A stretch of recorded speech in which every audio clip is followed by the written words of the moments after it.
Salam, bu dəfəki izahım olacaqdır ürəyə gələn damarlar və damarların növləri haqqında. İlk öncə onu bilmək lazımdır ki, ürək boşluğuna cəmi 8 dənə damar birləşir. Bizim ürəyimiz, yəni məməlilərin ürəyi 4 kameralıdır. 2 qulaqcıq və 2 mərdəcikdən ibarətdir. Hər zaman şəkildə bizim sağ tərəf kimi görsənən hissə sol hissədir. Sol kimi göstərən hissə də sağ hissəmizdir. Hər zaman ürəyin sol hissəsində arterial qan, yəni oksigenlə zəngin olan qan var. Sağ hissədə isə venoz qan, yəni karbon qazı ilə zəngin olan qaz var. Ürək boşluğuna 8 damar birləşir. Bu 8 damardan ikisi arterial damar, 6-sı isə vena damarıdır. Sual yarandıqda ki, arterial damar, vena damar, bunu necə müəyyən etmək olar? Uşaqlar qanı, damarların içərisində daşınan qanın arterial venoz olmasına görə damarı müəyyən edirlər. Bu çox yanlış bir fikirdir, yəni doğru deyil. Doğrusu bu şəkildədir ki, bizim deməli, damarımızda qana görə müəyyən etmirik bu hansı damardır. Əgər damarlar ürəyə gəlirsə, vena damarıdır, ürəkdən çıxırsa, arteriya damarlarıdır. Bunu bilməliyik. Deməli, ürəyə gələnlər venoz, ürəkdən çıxanlar isə arterial damarlardır. Bəs neçə arteriya damarı oldu? 2 dənə. Neçə dənə vena damarı oldu? 6 dənə. Deməli, böyük dövran başlamalıdır sağ, sol mədəcikdən bir damardan, arteriya damarından başladı. Töküləcəkdir sağ qulaqcığa 2 dənə vena damarından, hansı ki bu damarlar aşağı və yuxarı boş vena damarlardır. Ürəyin sol mədəciyindən çıxan damar aortadır. Aortanın vurduğu qan sağ qulaqcığa tökülən aşağı və yuxarı boş venadan gələn qanın miqdarı bir-birinə bərabərdir. Bunu unutmamalıyıq. Sonra ürəkdən çıxan növbəti arteriya damarı sağ mədəcikdən çıxır. Sağ mədəcikdən çıxan arteriya damarı ağciyərlərə gələn zaman 4 dənə ağciyər venasından ürəyin sol qulaqcığına qayıdır.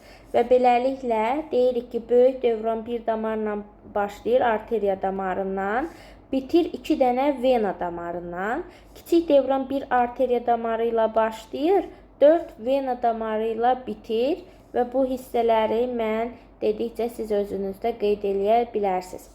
Sonra arterial damar, vena damarı, bunları öyrəndik. Bəs kapilyar damarlar da var. Kapilyar damarlar nədir? Kapilyar damarlar əsasən maddələr mübadiləsini həyata keçirən və arteriya və vena damarları arasında bir keçid yaradan damarlardır deyə bilərik.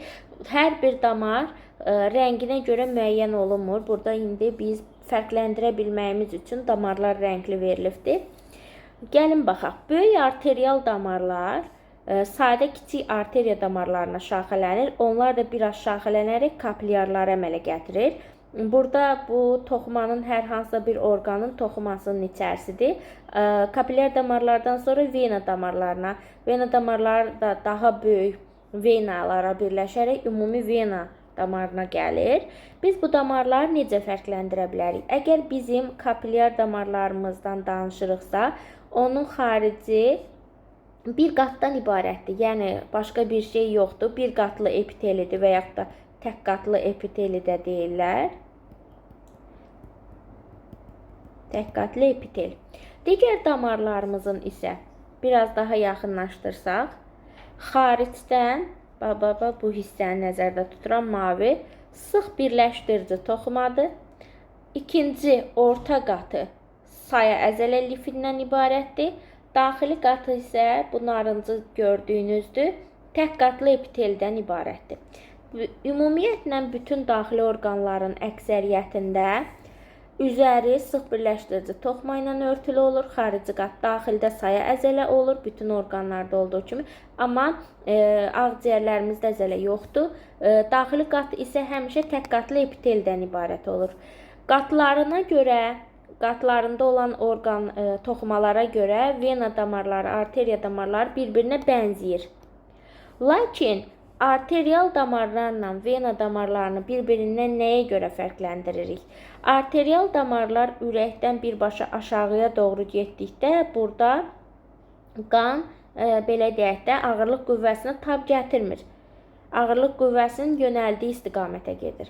Lakin vena damarları aşağı orqanlarda olan qanı ürəyə gətirdiyinə görə o ağırlıq qüvvəsinin əksinə doğru hərəkət eləyir, yuxarıya qalxır və beləliklə ağırlıq qüvvəsi damarda axan qanı istər-istəməz arxaya itdiyinə görə qan geriyə qayıtmaması üçün burada gördüyünüz üzrə aypara qapaqlar olur, hansı ki biz vena damarlarını bu aypara qapaqlara görə müəyyən edirik. Aypara qapaqların, yəni ayaq üstə çox durduqda, ağır iş gördükdə bəzən bu damarlarda aypara qapaqlar genişləyir və varikoz genişlənməyə səbəb olur.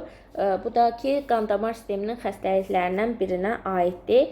Bir də arterioskleroz var, hansı ki arteriosklerozda xolesterindir, yağ damlalarıdır, hansı ki bu maddələr şəkərlə, un məmulatlarından, yağla çox qidalanan insanlarda tac damarların, yəni ürəyi qidalandıran tac damarların tıxanıqlığından yaranır. Hansı ki yağ damlaları damarı bu şəkildə tutur və qanın getməsini çətinləşdirir. Beləliklə infarkt aktı yaranır.